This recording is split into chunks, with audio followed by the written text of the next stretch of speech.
Hello everyone, I am Kapil Garg from Applied Science Department of RPIT College Campus Karnal. In our previous lecture, we have started the topic that is N-type semiconductor. Now we are going to start the carrier concentration in N-type semiconductor. So let us discuss carrier concentration.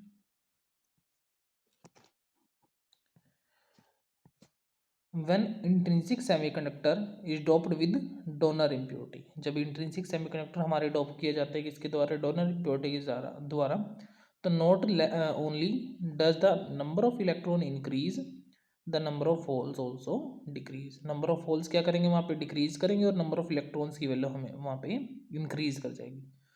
below that which would be available in the intrinsic semiconductor, जो हमारे intrinsic semiconductor के अंदर क्या होते हैं, available होते हैं. The number of holes decrease because the large number of electrons present.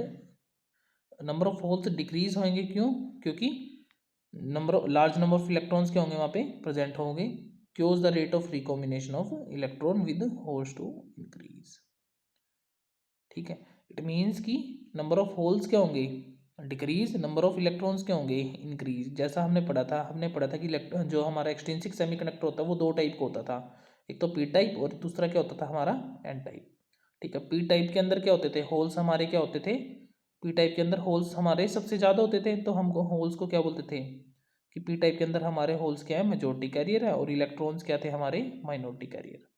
ठीक है, ऐसे एन टाइप के अंदर क्या थे, एन टाइप के अंदर हमारे थे जो हमारे होल्स थे वो क्या थे, माइनॉरिटी कैरियर्स थे, और जो हमारे इलेक्ट्रॉन्स थे वो क्या थे, मेजोरिटी कैरियर. सबसे ज़्यादा हमारे इलेक्ट्रॉन्स थे और सबसे कम हमारे होल्स थे किसके अंदर, एन टाइप के अंदर. तो free electrons are present in the N type semiconductor, और फ्री इलेक्ट्रॉन्स प्रेजेंट है तो होल्स की वैल्यू क्या होगी वहाँ पे डिक्रीज हो जाएगी. ठीक है, तो आगे देख लेते हैं एक बार. If N and P represent, एक बार उससे पहले देखो ये consequently in N N type semiconductor free electrons are the majority carriers. वही दे रखा है देखो, फ्री इलेक्ट्रॉन्स क्या होंगे हमारे मेजोरिटी कैरियर्स होंगे, and holes are the minority charge carrier, और होल्स क्या होंगे हमारे माइनॉरिटी चार्ज कैरियर्स होंगे. ठीक है, मेजोरिटी क्या होंगे फ्री इलेक्ट्रॉन्स और माइनॉरिटी क्या होंगे होल्स होंगे हमारे. ठीक है, if N and P represent the electron and hole concentration, अगर एन और पी हमारे क्या रिप्रेजेंट कर रहे हैं, इलेक्ट्रॉन और होल की कंसंट्रेशन को क्या कर रहे हैं, रिप्रेजेंट कर रहे हैं इन एन टाइप सेमीकंडक्टर के अंदर, तो N P is equal to N I, P I is equal to N I square. हमने क्या निकाला, एन और पी निकाला. एन और पी को कैसे लिखा हमने, एन आई पी आई. ठीक है, इंट्रिंसिक सेमीकंडक्टर के लिए एन आई और पी आई हमने मान रखा है कि एन और पी हमारे क्या है, इक्वल है. अगर हम मान के चले तो हमारा क्या आ जाएगा, ये एन आई पी आई हमारा किसके इक्वल आ जाएगा, एन आई का होल स्क्वायर. ठीक है, इस चीज के इक्वल आ जाएगा. Where N I and P I are the intrinsic carrier concentration. N I और पी आई क्या है, हमारे इंट्रिंसिक कैरियर कंसंट्रेशन है यहाँ पे. ठीक है, अगर देखो the rate of recombination of electrons and holes is proportional to N और P.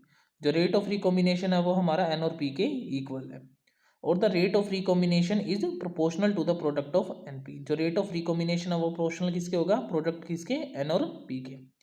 Since the rate of recombination is fixed at a given temperature, जो रेट ऑफ रिकॉम्बिनेशन है वो क्या होगा हमारा, फिक्स होगा किसी गिवन टेम्परेचर पे. Therefore the product of N p must be constant. N और पी का जो प्रोडक्ट होगा वो क्या होगा हमारा, कांस्टेंट होगा. एन और पी का प्रोडक्ट हमारा क्या होगा, कांस्टेंट होगा. When the concentration of electron is increased, जब हमारी concentration किसकी, इलेक्ट्रॉन्स की क्या करेगी, इंक्रीज करेगी above the intrinsic value by the addition of donor impurities, the concentration of holes falls below its intrinsic value, making the product N or P is constant which is equal to Ni square, जो हमारी Ni square के equal हो जाएगी. Thus we can find out the value of carrier concentration in n-type semiconductor. Thank you to all of you for your patience of